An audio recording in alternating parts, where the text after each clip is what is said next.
Hello अस्सलाम वालेकुम। तो कैसे हो आप सब? उम्मीद करती हूँ आप सब अच्छे होंगे, खैरियत से होंगे। अल्लाह के शुक्र से हम भी बहुत अच्छे हैं। तो आज है 27 जून, तो 2 दिन बाद है ईद। तो इसलिए मैं यहाँ पे कर रही थी सफाई। तो घर से तो आ चुकी थी, लेकिन उसके बाद जो काम सब फैले हैं मेरे, ये देखो मतलब पूरी घर की पूरी सफाई करनी थी मुझे। तो यहाँ मैं सारी पूरे घर की सफाई कर रही थी ईद की, क्योंकि पूरा घर ऐसा लग रहा था मतलब जब तक सफाई है। वैसे तो खैर ज़्यादा साफ़ करने के लिए था नहीं कुछ, क्योंकि मेरे सामान इधर उधर मैं करती रहती हूँ तो सफाई होती रहती है। लेकिन फिर भी थोड़ा बहुत जब तक सफाई नहीं करो, झाड़ो नहीं कहीं से, तो लगता नहीं है कि हाँ कि ईद की मतलब कुछ सफाई हुई है। तो बस मैं यहाँ पे लगी थी अपने सभी काम करने के लिए, और साथ साथ में ये बच्चे भी लगे हुए थे मेरे साथ में। और हाँ, बुरा लिया तो करना इनको कुछ होता नहीं है, लेकिन हाँ यह है साथ में फैलाना तो होता ही है। ये लगे हुए थे बच्चे। तो अभी दोपहर का टाइम होने वाला था, फिर बनाऊंगी खाना।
हेलो गाइस, कैसे आप सब?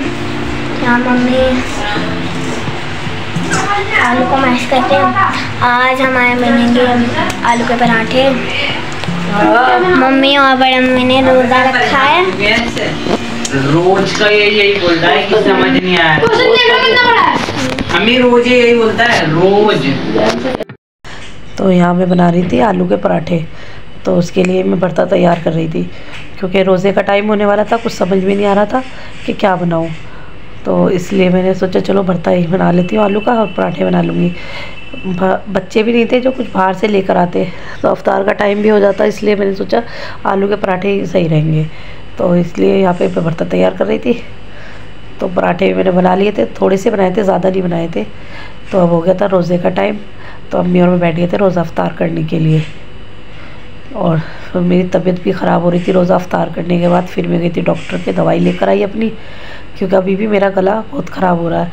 और जो मेरे व्लॉग देखते हैं उन सबको पता होगा कि मेरे गले में इन्फेक्शन बहुत जल्दी हो जाता है, जिससे मेरी आवाज़ बहुत भारी हो जाती है। तो यहाँ पे हम सब कर रहे थे रोज़ा अफ्तार, और ये देखो मेरी हालत कैसी हो रही है। सही में मतलब तबीयत ठीक ही नहीं थी बिल्कुल भी। तो अभी बज गया रात के 10 बज रहे थे, 10 या 9:30 का टाइम हो रहा था। तो मेरी किचन वगैरह सब साफ़ कर ली थी, क्योंकि डॉक्टर के यहाँ से आई थी। आने के बाद फिर सबके लिए पराठे बनाए मैंने, क्योंकि जब तो अफ्तार के टाइम तो मैंने थोड़े से बनाए थे, तो अब मैंने बनाए थे बाद में डॉक्टर के यहाँ से आने के बाद। तो फिर उसके बाद मैंने करी थी पूरी किचन साफ़। तो क्योंकि आज चांद रात भी है, तो इसलिए यहाँ पर मैंने सुबह की खीर की तैयारी भी कर ली थी। यहाँ मैंने चावल भिगो के रख दिए थे खीर के लिए, और ड्राई फ्रूट वगैरह सब भिगो के रख दिए थे, और किचन भी बिल्कुल साफ़ कर ली थी। फिर उसके बाद में हम लग गए थे मेहंदी लगवाने के लिए, क्योंकि मेरी तबीयत ख़राब थी, टाइम भी ज़्यादा हो रहा था। तो कोई बाहर भी मतलब मैं कहीं जा नहीं सकती थी मेहंदी लगवाने, और घर भी कोई नहीं आ सकता था। तो इस बार वैसे थोड़ी स्पेशल हो गई मेरी मेहंदी भी, क्योंकि इस बार मेहंदी लगाई थी जनाब ने मेरे, और बेचारों ने फ़र्स्ट टाइम मेहंदी लगाई थी मेरे। मतलब उन्हें खुद नहीं आती, उन्हें कोन पकड़नी भी नहीं आती, लेकिन उन्होंने फिर भी मेरे लगाई थी। पहले बेचारों ने पेन से डिज़ाइन बनाया, फिर उसके बाद में मेरे हाथ पे मेहंदी लगाई। और सही में आके देखना आप लोग, इतनी अच्छी मतलब इतनी सफाई से इतनी अच्छी सी मेहंदी लगाई है। तो आप मुझे कमेंट में ज़रूर बताना कि कैसी लगी है।